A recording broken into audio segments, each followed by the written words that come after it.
Hi, everyone. My name is Wesley, and I am a grief counselor with Hospice of Michigan in the Macomb County area. And I'm one of the facilitators of the Men Overcoming Loss Grief Support Group. I'm recording this video to sort of summarize our recent group, which took place on July 20th. Excuse me, I'm just trying to adjust the microphone here. On July 20th, there we go, that's better. And wanted to share with you some of the content of that group so that you can get an idea of what we talked about, the kinds of things that we normally go over in groups like this. You can get more familiar with it if you're thinking about joining us. You can review it if you missed this last group. You can share it with somebody who you think might benefit from it. Hopefully, you can benefit from it yourself as well. Uh, Normally, on the third Tuesday of the month, we do a group that is education focused, and this group wasn't really an exception in that. But normally, we have a little bit more of like a slideshow presentation, and we spend about 30 or 40 minutes going over that, and then we have some time to discuss and support one another after that. This time, the education piece was a little bit shortened, and so I won't be going over quite as much maybe as usual, but I did come up with a handful of things that I wanted to talk about regarding the content of this meeting. Uh, this group was about a couple of things. The first one being anger.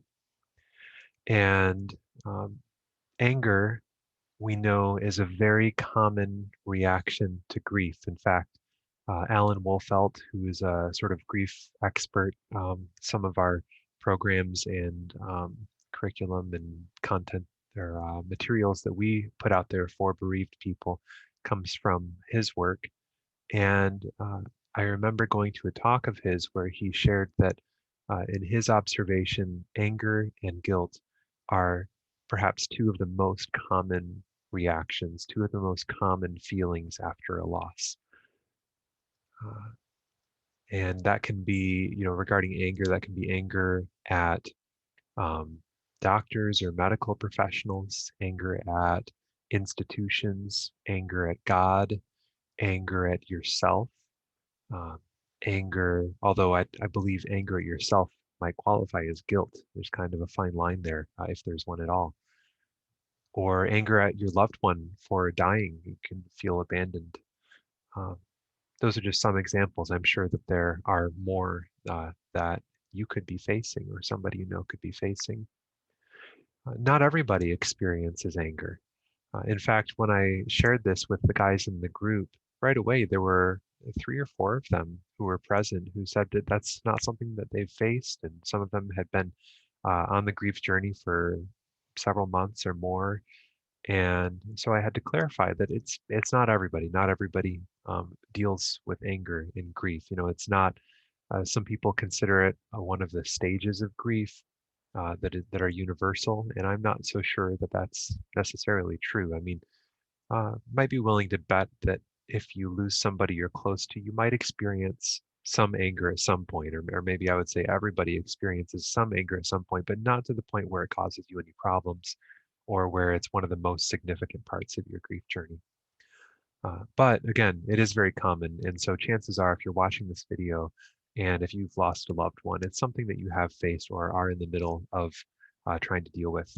And we know also that the grief journey is cyclical and not linear. So it might be something that you used to face and now you don't, and you might go back to it in the future. So all kinds of possibilities. Really want to emphasize at this point that grief is not, there's no blueprint for it. There's no correct or standard way to go through it. So much of it has to do with you and your relationship with the person who died um, and what's going on in your life right now. So let me just share this graphic that we have about anger. Okay. This is about anger as an iceberg. And as you can see at the bottom here, this is from the Gottman Institute. John Gottman is one of the foremost experts on relationships and couples and stuff and families. And so he created this for that kind of a context, but it really applies to grieving and to all kinds of situations. I'll just go ahead and read these few sentences real quick. Icebergs, of course, are large pieces of ice found floating in the open ocean. What you see from the surface can be misleading. Most of the iceberg is hidden below the water. This is how anger works. Often, when we are angry, there are other emotions hidden under the surface. Excuse me. So, as big as icebergs may sometimes look over the surface, most of it is under the surface. And sometimes, when we see anger in ourselves or in others, uh, there's more going on below the surface. There are different kinds of feelings and thoughts and experiences under that anger.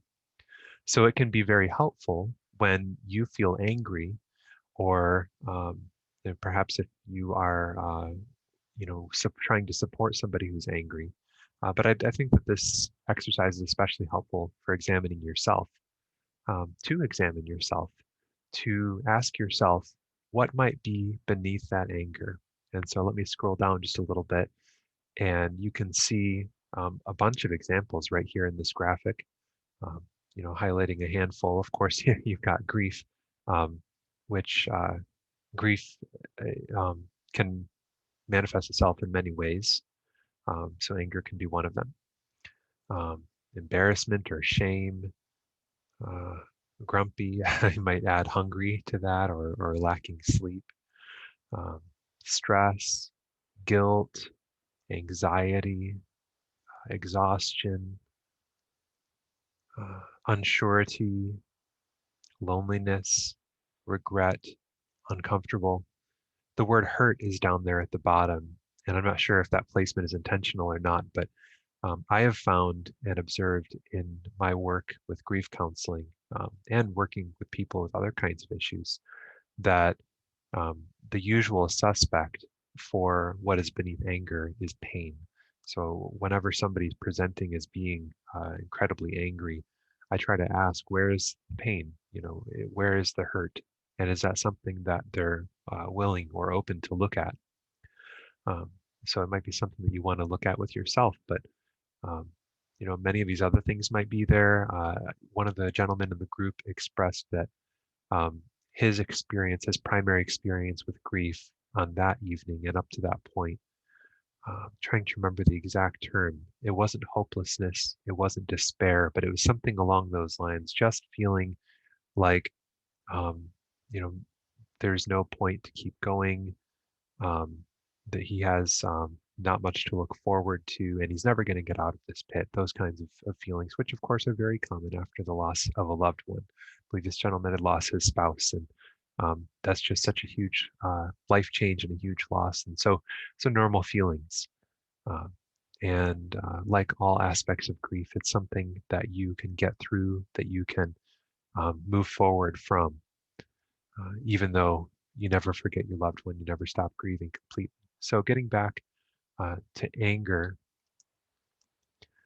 um, one of the reasons that we see anger as such a common response, and one of the reasons that we highlight it for our men's group, is that um, men and boys are often taught from a young age that anger is one of the only acceptable emotions for men to express.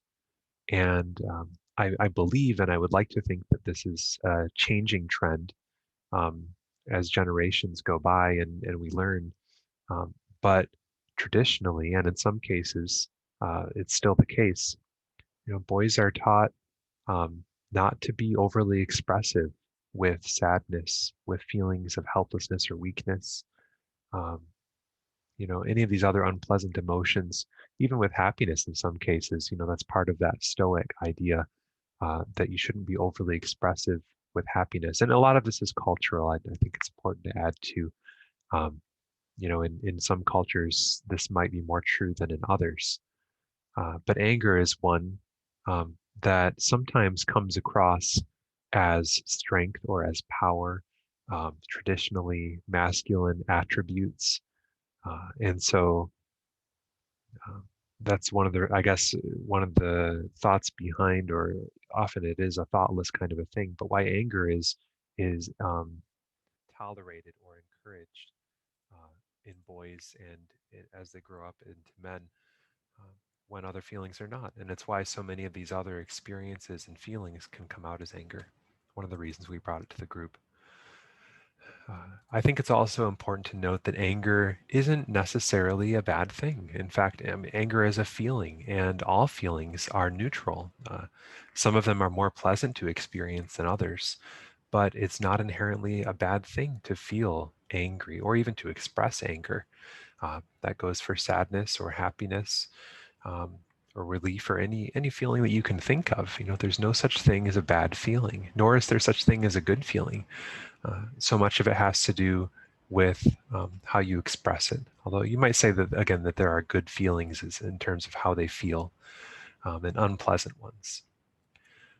Anger can give you energy to make changes. In fact, one of the things that I talked about in the group is, and I wish that I remember where I first heard this or read this, but that anger tells us that something needs to change. I think that's really important to remember. When you're feeling angry, you can ask, what in my life needs to change?